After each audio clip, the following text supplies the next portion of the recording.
Euzubillahimineşşeytanirracim. Bismillahirrahmanirrahim. Elhamdülillahi Rabbil alemin. Ve salatu ve selamu ala Resulina Muhammeden emin. Ve ala alihi ve ashabihi ve barik ve sellim ecmain. Rabbi şrahli sadri ve essirli emri ve ahlul ukdeten min lisani yefkahu kavli. Rabbi zidni ilmen ve fehmen ve alhikni bis salihin. Esselamu aleyküm ve rahmetullahi ve berekatuhu.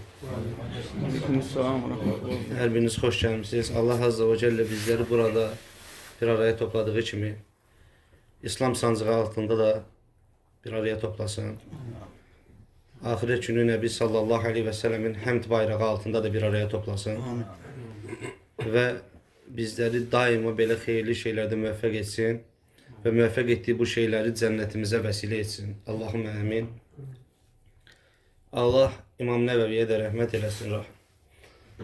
Deməli, bugünkü dərsimiz nədən ibarətdir? Ədəb. Ədəb, insanda ədəbin olması, utanma hissinin olması və bunun həyatın bir parçası olmasıdır ki, Həzrət Əli, Allah ondan da əhlindən də razı olsun, gözəl bir söz söyləyir bununla bağlı, deyir, kişinin zinəti ədəbdir, qadının zinəti isə zəhəbdir, yəni altındır, qızıldır.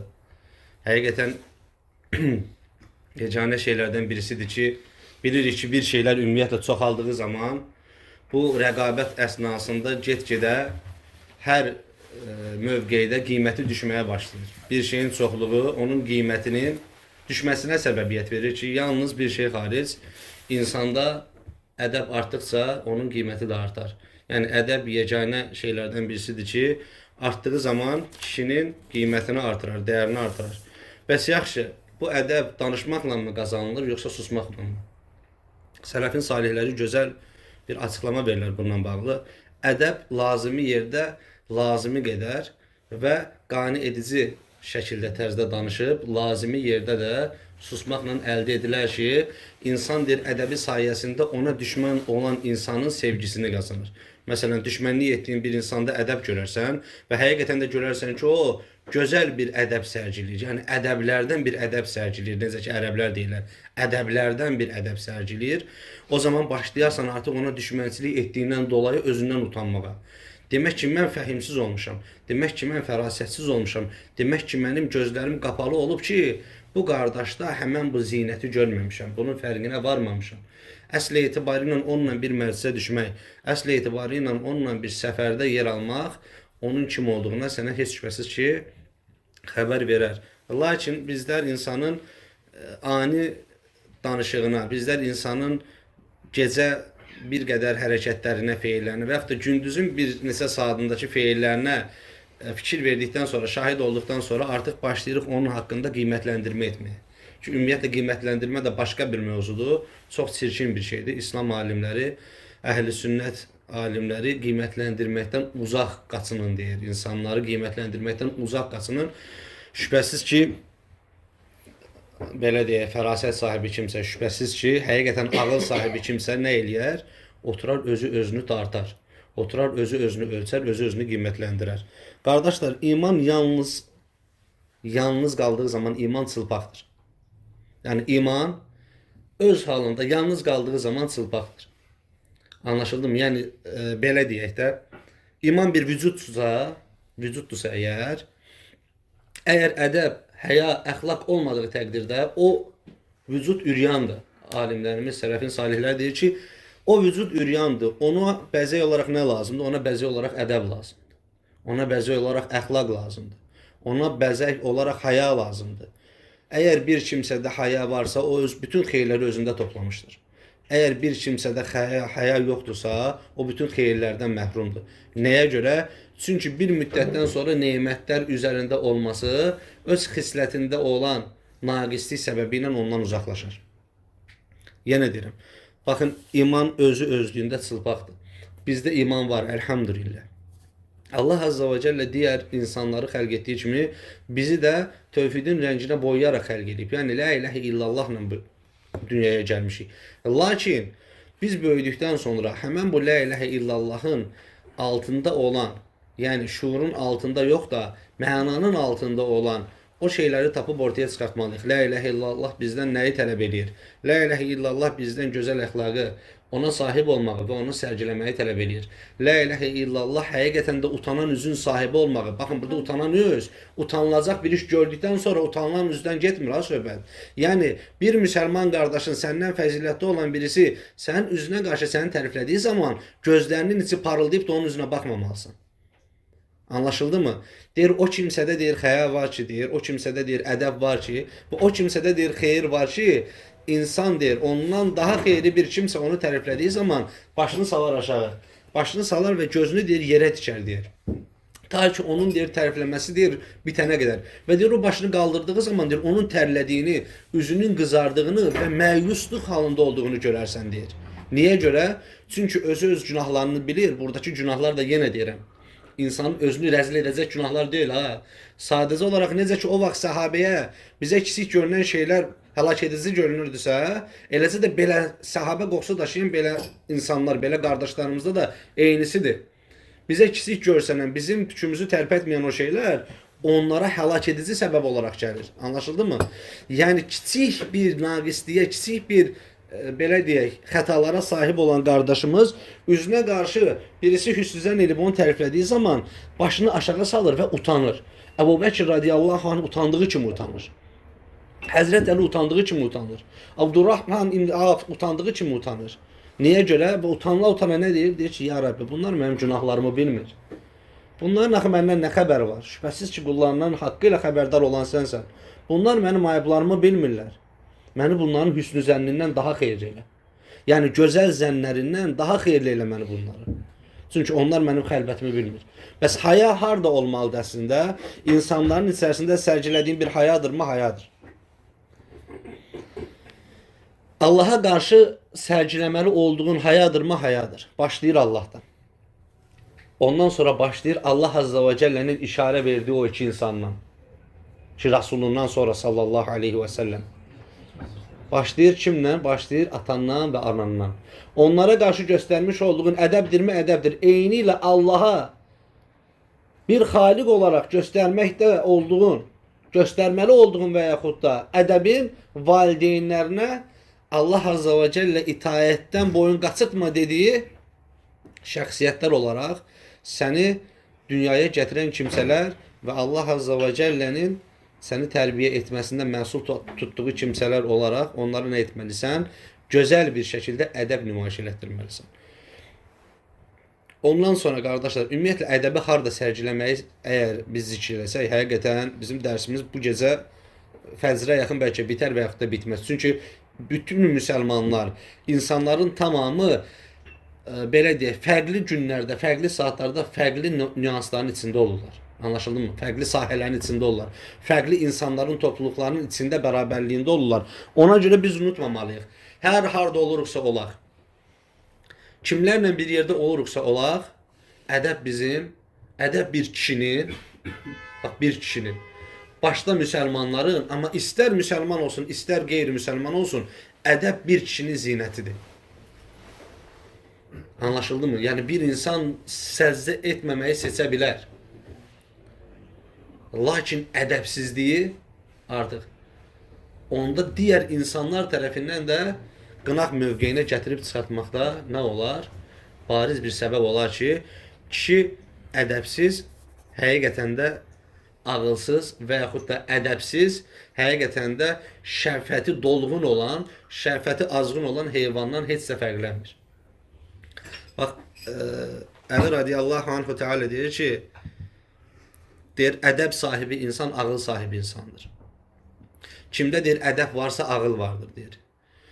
Kimdə deyir, az bir elm, çox bir ədəb varsa, az bir elm, çox bir ədəb varsa, o insan deyir, çox elmi olan və az ədəbi olan insandan daha xeyirlidir. Məhz Abdullah ibn Mübarək də bunu demir bizlərə.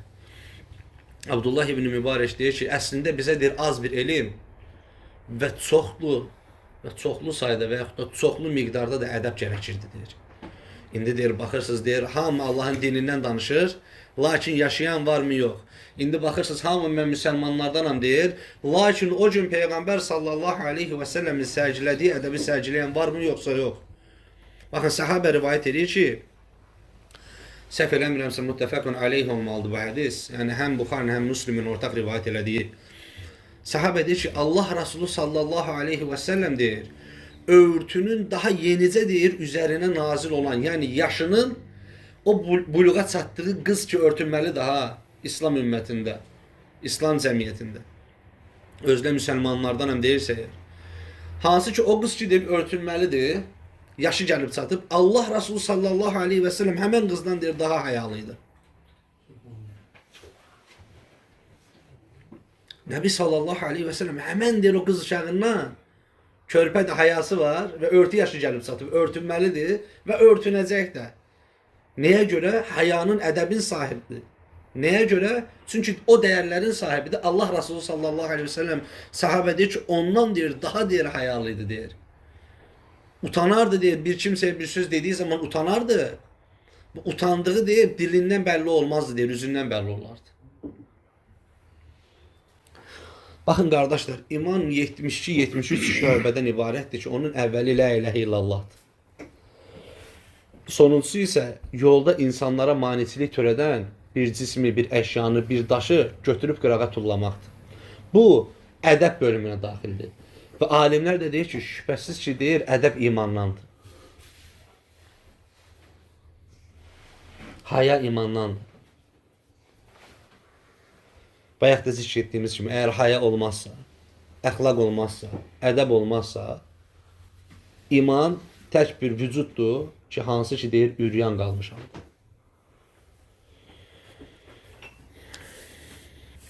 Nəbi sallallahu aleyhi və səlləm bir gün Mədinədə küçədə gəzdiyi zaman görür ki, insanlardan birisi öz din qardaşına deyir ki,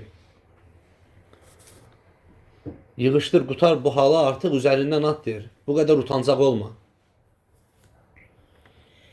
Demək ki, bu qardaşı həqiqətən də həddindən artıq haya sahibi, ədəb sahibi və utanma sahibidir. Allah Resulü sallallahu aleyhi və səlləm buna şahid olur və deyir ki, ondan deyir, əl çək. Onunla işin olmasın deyir. Onu öz halına bırak, çünki haya imandandır. Onu öz halına bırak deyir. Baxın qardaşlar, həqiqətən belə deyim də, əlimizdə çıraqla o hayalı adamı axtarası vaxtdayıq. Hamımızın demək olar ki, tamamımızın sinifdə qaldığı mövzudur da. Ona görə Allah üçün niyyət eləmək lazımdır. Ən azından üzündə saqqal olan qardaşlarımız, ən azından insanların onu müsəlman olaraq tanıdığı qardaşlarımız digər yerlərdə hal və hərəkətlərinə xüsusən fikir versinlər. Çünki bu dəqiqə bütün belə deyək, topların, tüfəklərin, bütün hər bir insanların da belə deyək, hər bir silahlarının, sursatlarının, istəyir ağızla olsun, istəyir qələmləri ilə olsun, istəyir həqiqətən də soyuq dəmirlə olsun, müsəlmanların üzərinə çevrildiyi bu zamanda bizim ən kiçik hərəkətimiz belə qınaq obyektinə çönür. Ola biləriz, sən təkliyində bu ayəti fikirləşib səhv zənə düşə bilərsən. Məsələn, insan həqiqətən qınanası hərəkətlər eləyir. İslamın adına xələl gətirəsə hərəkətlər eləyir. Adama nəsiyyət edirsən, deyirsən, bax səni qınayacaqlar, belə eləyəcəklər, götürür ayət gətirir. Deyir ki, onlar qınayıcının qınağından qorxmazlar.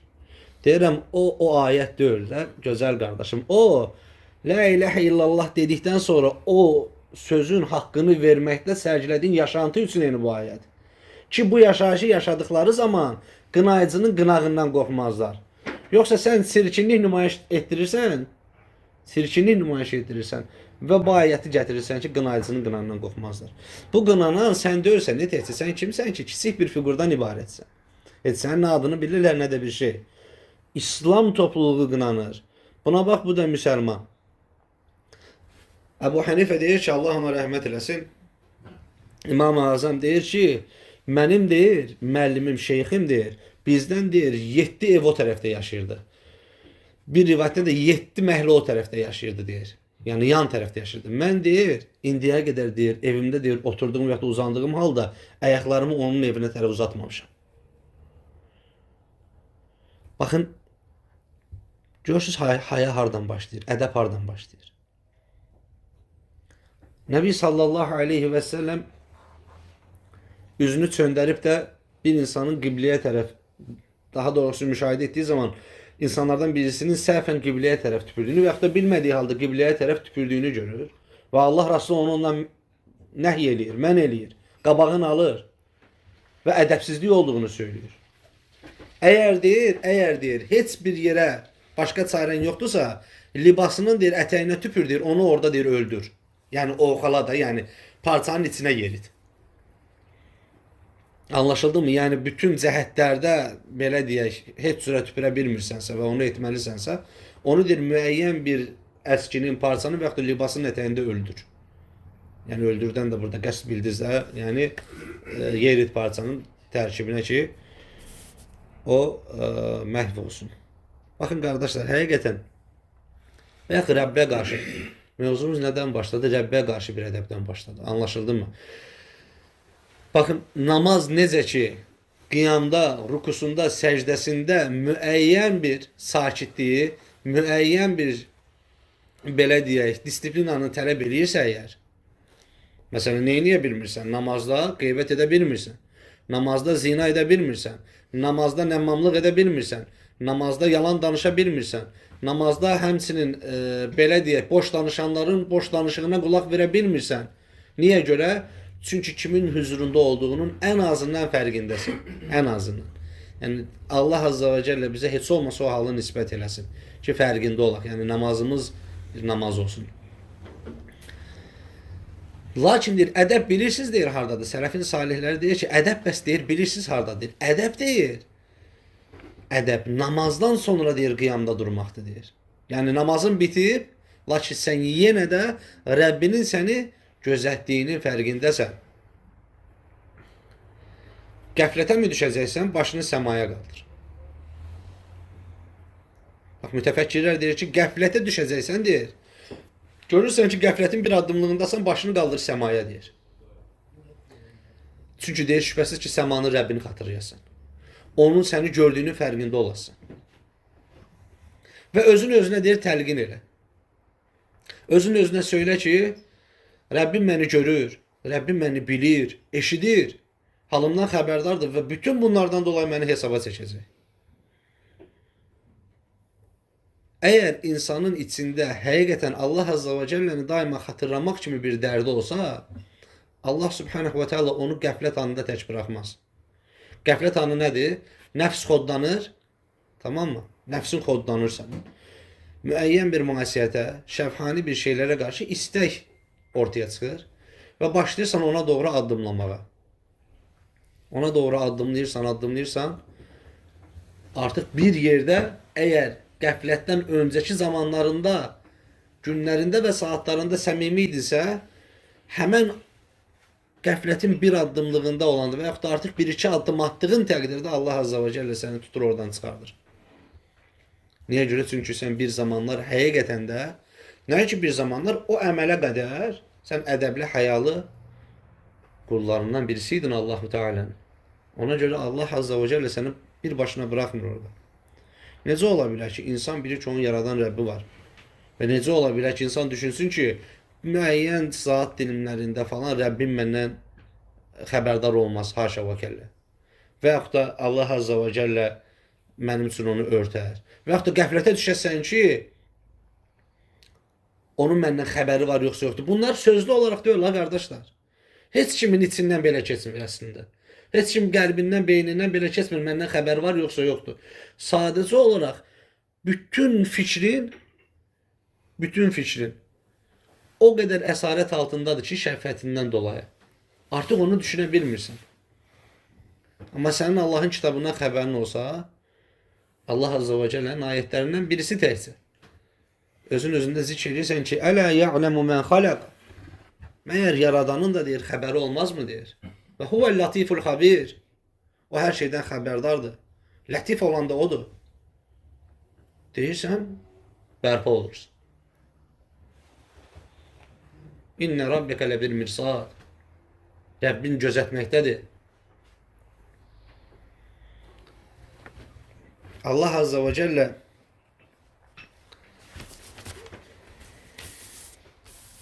bir quluna əgər ədəbi verirsə, bir quluna hayanı verirsə, həqiqətən bir quluna əxlaqı verirsə, bir quluna, onun üçün xeyir diləmişdir. Həqiqətən xeyir diləmişdir. O qul ədəbli, əxlaqlı, hayalı olduğu təqdirdə müəyyən sıxıntılara isabət elətdirə bilər. Müəyyən sıxıntılara isabət elətdirilə bilər Rəbbi tərəfindən. Amma bu nə üçündür? Allah Azze ve Celle onun dərəcəsini artırmaq istəyir. Və səsini duymaq istəyir. Çünki onun səsi, onun varlığı hansı ki Rəbbi yaradıb onu da Allah Azze ve Celle'nin xoşnut edir. Mələklərinin yanında öyünmə səbəbidir.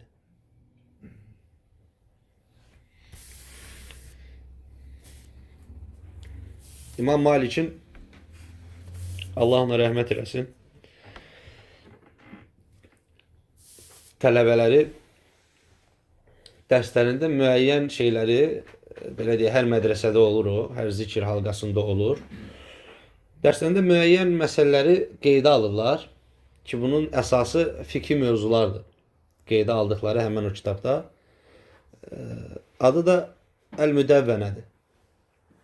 Muvatta hədislər olandır. Müdəvvənə əsası fiqh, bir qismi də müəyyən hadisələrin təzahür elədiyi ibrətli qissələrdən və yaxud da Nəbi sallallahu aleyhi və səlləmin müəyyən əməllərindən ibarətdir ki, bu bir müddətdən sonra kitab halına gətirilir. Əl-Müdəvvənə.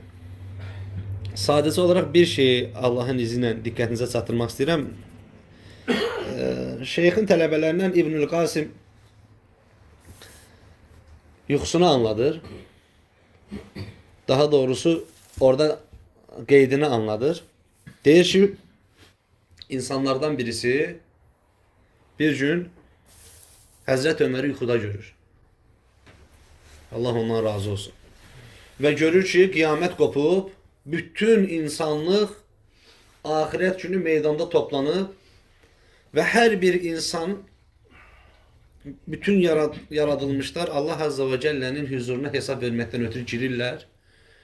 Onların hesab vermələri zamanı ən qısa hesab verənin Həzrət Ömər olduğunu görür yuxusunda.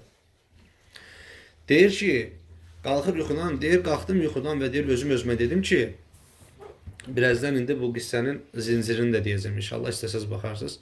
Deyir, qalxdım yuxudan deyir və deyir, dedim ki özümə, hansı ki deyir, xəlifə Əbu Bəkirdir. Hansı ki deyir, Ömər də şəhid olmayıb. Belə baxıram ki, Ömərin bu surətdə hesaba girib çıxmasının tək səbəbi ola bilər. O Əbu Bəkirdən sonra xəlifə seçilər və həmçinin də şəhid olarsa, mənim bu yuxum öz yerini, öz haqqını tapmaqda olacaqdır ki, mən bunu gedib Ömərə xəbər verməliyəm. Və gəlir Həzrət Ömərin yanına. Həzrət Ömərin yanına gəldiyi zaman görür ki, Əbu Bəkir radiyallahu anhu teala ilə oturublar və istişarə edirlər. Və icazə istəyir, məclisə daxil olur və deyir ki, olar mı deyir, ey Ömər, ey Xattabın oğlu, bir yuxu görmüşəm, onu səninlə danışım deyir. Həzrət Ömər ona Əbu Bəkir radiyallahu anhdan icazə istəyib, icazə verir. Və o deyir ki, mən gördüm ki, qiyamət qopub, bütün insanlar hesab vermək üçün Allahın huzurunda toplaşıb və bir-bir də hesab verib çıxırlar və onların içərisində ən surətdə hesab verib çıxan sən olursun. Belə deyəndə Həzrət Ömər deyir ki, ağzına torpaq doldur və tez deyir, buradan uzaqlaş. Ağzına deyir, torpaq al və tez buradan uzaqlaş deyir.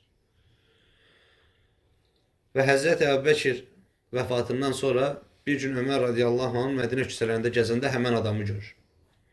Baxın, ədəbdən danışıram sizə. Həmən adamı görür və qayıdır, deyir ki, ey filan kəs deyir, bir zamanlar deyir, sən mənə yaxınlaşdın deyir, bir qədər bundan öncə. Artıq aydısa, ildirsə, yaxınlaşdın və gözəl bir yuxudan danışdın deyir. Onu bir də danışarsan, deyir, əslində deyir, nəfsimə soruşsam deyir, danışmaram. Nəfsimə soruşsam ki, danışım mı, danışmayım mı, danışmaram. Çünki insanların içərisində deyir, sən məni çox pis şəkildə deyir, uzaqlaşdırdın ondan.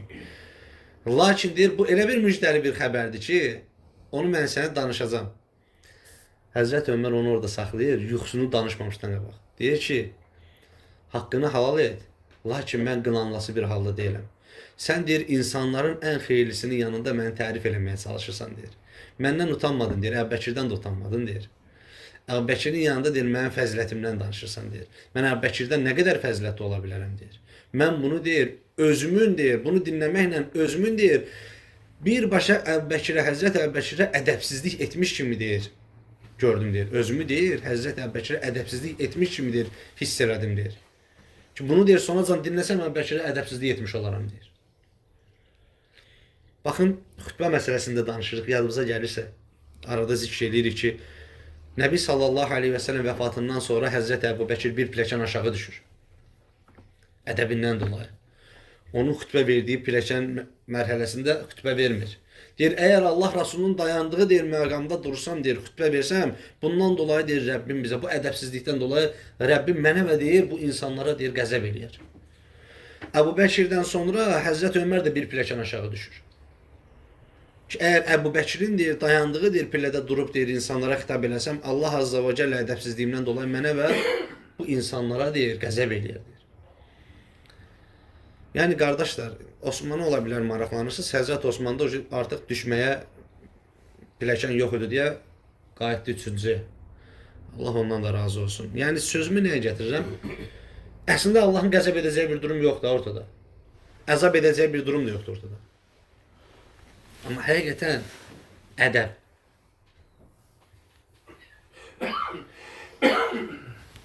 Yunus Əmrə necə deyir? Bir şeirində danışır. Gəzdim, elm aldım, belə elədim, belə elədim, belə elədim, zikr eləyir. Sonunda da deyir ki, illə ədəb, illə ədəb. Yəni, məhz ədəb lazımdır. Yalnız ədəb lazımdır. Yenə deyirəm, Rahmandan, onun Rasulü sallallahu aleyhi və səlləmdən, valideynlərindən, ondan sonra qardaşlarından, onlardan əvvəl dərs aldığın, dərsində oturduğun həqiqi elm tələbəsindən haya eləməlisən. Utanmalısan, ədəbli olmalısın. Bax, qəzəbi, Allahın qəzəbi onda insanın üzərinə gəlir.